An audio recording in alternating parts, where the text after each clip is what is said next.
Grace Meng.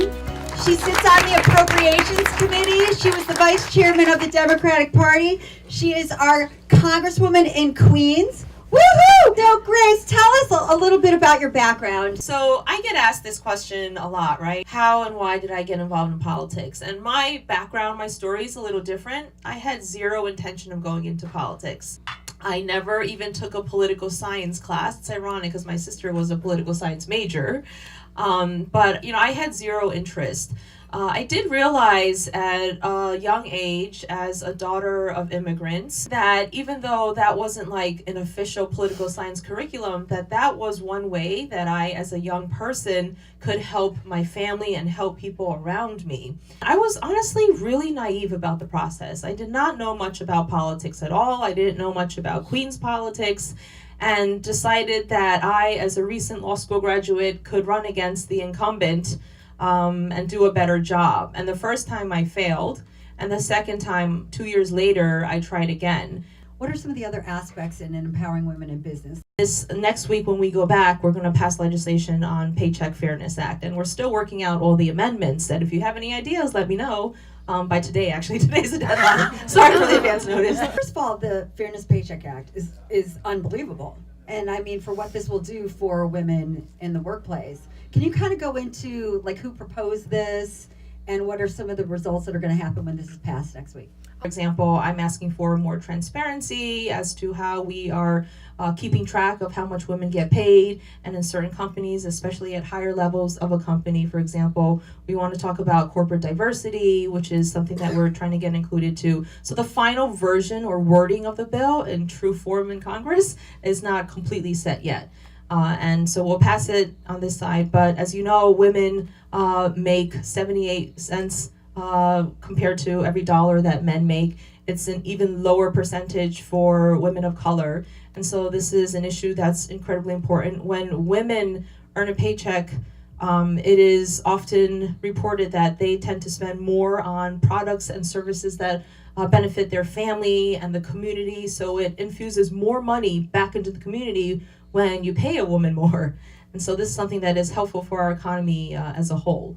I'm working on an issue called menstrual equity. So I had a junior high school student write to me a while ago. She said that, did you know that women in homeless shelters can't get access to pads and tampons? And I never thought about it. I was always fortunate growing up, never thought twice about access to these products. But as I learned more from her and through our research, I learned that this affected women in homeless shelters, women in prisons who had to ration their products, and even in our schools and around the world. So on appropriations, we actually work a lot. Our subcommittee, State and Foreign Operations, works a lot on providing resources, and it's very bipartisan in a way, on helping programs that go towards global aid and helping to alleviate poverty. We are lucky. We are from a big city, very accessible. One of the most common complaints I hear from Americans around the country, especially in rural areas, is that their grandchildren are their top export in their community. And these are folks that have had their grandchildren move away, that they haven't been able to see them because their kids couldn't get a job locally like they had maybe for the last 3 generations in their family, where factories are closing down. And so these are areas of America that we really need to pay more attention to, and we have to continue to do more work in those areas around the country here. Something that's not necessarily women focused, but will help women and help New York actually, is the census. The census will be done as is required by the Constitution in 2020. New York underperformed 10 years ago in 2010. We lost 2 congressional seats. According to the census numbers that New York provided, it said that Long Island City and Astoria lost population. And anyone who lives in New York knows that is absolutely untrue. And so we all collectively, the business community, government, education, we need to work more closely together to make sure that we are filling out the census adequately, because that literally helps give us funding for schools and infrastructure, hospitals. It's so important for us here in New York and the rest of the country as well. So what do you do on your free time? What's Grace Meng doing on Saturday afternoon? This is my free time. I have 2 boys, ages 9 and 11. Life is really crazy, right?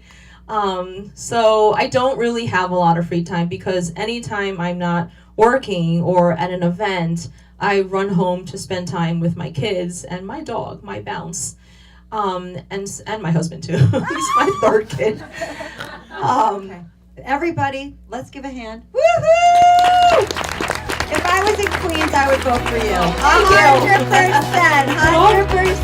100%.